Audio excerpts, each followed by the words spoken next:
Jensen Huang just called Marvell the next trillion-dollar company. Congrats on a great kickoff yesterday, GTC. You guys are off to the races this week. Thank you. Look, maybe you heard some of what I just said, so we're talking about connectivity today. The next trillion-dollar company, ladies and gentlemen. The stock exploded 25% to $275 per share, pushing its market cap to $235 billion. To reach $1 trillion, shares would have to climb to roughly $1,100 per share. The bull case, revenue just grew 28% year over year. Management is guiding for $11 billion this year, and NVIDIA already invested $2 billion in the company through its NVLink Fusion partnership. The challenge?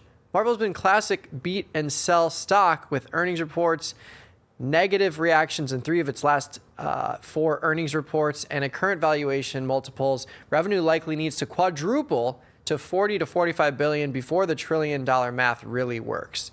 So is Jensen seeing the next NVIDIA, or is Wall Street getting ahead of itself? Let's take a look in today's options math check. Hello, Nick. How you doing? Mr. Butler, it's always a pleasure. Likewise. What do you think of this little Marvell character? I mean, I think the entire space, it's been obviously a momentum trade. I think you have tons of upside volatility. It's a tough one to trade just because, you watch stock go up 25% in a single session. The stock was trading $80 to $90 a couple months ago, and, it's double, triple that at this point. I think it's a tough one to trade to the upside. There are ways that you can trade this from a volatility perspective with something that's got such high implied volatility, something like a butterfly or ratio or even a diagonal spread, if you want to go that route, would be a defined risk way to trade it. A lot of these high-flying tech stocks I've been trading with really wide butterflies as kind of not only a potential price move that can get you into profitability, but also just selling some of that tail volatility. With Marvell, it's tough because the magnitude of the move has been just so extreme that there aren't even strikes available today to really make these big wide butterflies on the upside. Those will likely come over the next couple days, if not by tomorrow. You'll have many more strikes to select on the upside past like 320. Yeah. But really wide butterflies are a cheap way to participate, bullish or bearish, depending on your assumption here, while also selling a lot of that tail volatility. You can structure it somewhere around a 30-ish delta for your first long option, selling 2 of the 15 deltas and buying an equal distance wing. Something like that allows you to be directional, but also play into that really high tail volatility. I've been trading those in a number of names in the semiconductor space. Yeah, I think when you have moves like this, you'll see clear call skew, and the call skew is what really helps that upside premium take form. So like you look at the stock at 285 right now, if you look at the 320 strike in June, that's 40 points out of the money to the upside, we'll call it. That's trading for $1,400.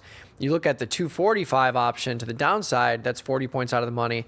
It's only trading for $8.50. So it's almost twice as expensive to speculate on the upside, but that's where the benefit of the butterfly is, because you're selling 2 of those options against 1 long. So like if you were to look at a 280, 300, 320 in June, this is a $2 debit, $2.40 with a max profit of $1,700 if you get a move up to 300 over the next 2 weeks. So the risk reward is certainly skewing towards the reward side. It is a small probability of profit though, because again, you have to hold this likely to expiration, or maybe a day or 2 before expiration, to get all this huge implied volatility out of the option prices. But if it lands anywhere between 280 and 320, you can turn a profit on this because the debit risk is so small. And those sort of trades, you mentioned holding them to expiration to get that max profit. Those sort of setups allow you to kind of trade in and out of that position if you wanted to. When you compare it to buying shares of stock, like you just looked at that one butterfly, it might cost you $200-300. It's 1 share of stock. So if Marvell goes up, $20, you'd make $20 on your one share of stock. Marvell went up $20 tomorrow and you held that butterfly, you might make $50 or $100 on that trade. Yeah. And so I look at these butterflies as just a way to participate in that potential move to the upside, but also without the downside risk, right? So your trade is defined risk. So if we wake up and this is one big bubble and tomorrow the stock is back at 100, you're out, the 200 some odd dollars. In comparison to buying the shares, it's around the same, right? You lose, 100 or 200 bucks. It's basically the same sort of downside risk with way more upside potential. It's an asymmetry of risk. You've asymmetric upside risk on a butterfly like that versus just owning the shares, even after they've appreciated, 4x in 2 months. Yeah. And another thing, to the same light, like keeping risk defined and still giving yourself a nice return on capital if you're directionally right. Like calendar spreads, I was just looking at July, June, and you can collect a lot of premium relative to the premium you're paying. But even like near-term ones, these are still expensive, don't get me wrong, but like a 10-day call, paying $1,600 for it. But if you sell the 300 call with 3 days left, this expires on Friday and has $900 worth of premium. So this option goes to zero on Friday, regardless of what happens with the stock price. But if you do get that continuation to the upside, your long call out 10 days from now is going to appreciate in value and you still keep all this premium. So like this could be a nice trade too if you get a move to the upside. But because you're collecting so much, there's 3 days left on the short for $900. You're paying $1,600 for the 10-day. That's 3 times more time, but you're reducing cost basis by more than half.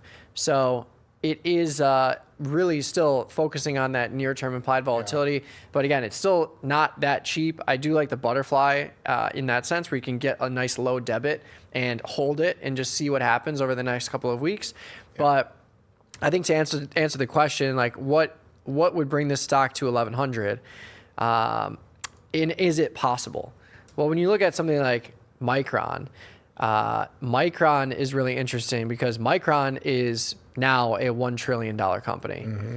And Micron, although it's, similar but separate, this has already shown that you have the ability to do this. Like this went from 360 to 1,000 in the last 2 months. Mm-hmm. And if this actually is a regime change of capital and how things are working, you could see this company up there. I mean, it's not going to happen overnight, but the fact that it's gone from 80 to 300 already, I think speaks volumes. But the funny thing is we literally don't have strikes to give you a probability. Yeah, which is a first for this. You can use implied volatility. So if you look at 1 year implied volatility there, just going out to January of next year, we've got an implied volatility of about 80%, which tells you that the market currently with the implied volatility is projecting potentially 80% up or down move in the stock. And so, that would put you at 500 billion if you had an 80% move to the upside, something along those lines. Yeah. So it's certainly projected to be a non-zero probability. Yeah, absolutely. Let us know what you think, though, in the comments below. If you like this video, please like it. Subscribe to the tastylive channel if you are not subscribed already. Let us know how you're trading this thing. Really, I think Cliff Notes, stay defined risk, have a short premium component to reduce cost basis. Butterflies, calendar spreads are probably where we're gonna lean, especially if we're trying to play for a continuation to the upside. Mm-hmm. Considering the massive move it's already had. But the massive move it's already had does increase the premium on the upside, which makes those spreads cheaper. Calendar spreads, butterflies, and if you're right, you can have a nice return on that trade, especially relative to like buying one share of stock, for example. But yeah, let us know what you think in the comments below. We'll see you on the next episode of Options Math Check.